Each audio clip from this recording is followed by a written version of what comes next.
गौसे आज़म चादर में आपने खुद को छुपा रखा। कपड़ा चोर खड़ा था, नजर पड़ गई, उसने कहा ले भाई आजा चादर खो के तो नसना है, क्योंकि बाजार में रश था। उसने कहा अगर इधर भागा ना तो पकड़ा जाऊंगा, इंतजार करता हूँ चादर वाला जरा रश से बाहर आ जाए, फिर जो है ना मैं कुछ करता हूँ। हुजूर गौसे पाक भी चलते रहे, वो भी चलता रहा। हम हमारे गौसे पाक फरमाते हैं दुनिया मेरे सामने ऐसी है जैसे खाने वाले के सामने दस्तरखान होता है।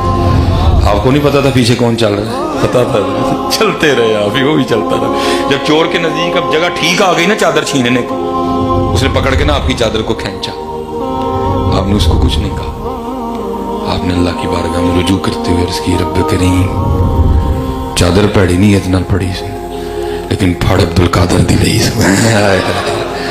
चादर पैड़ी नहीं इतना पड़ी अब्दुल कादर दी लई या अल्लाह जे फिर हम फाड़ी लई इंज दा करम कर मेरी चादर फड़ के मेरे नाल ही जन्नत च जाए।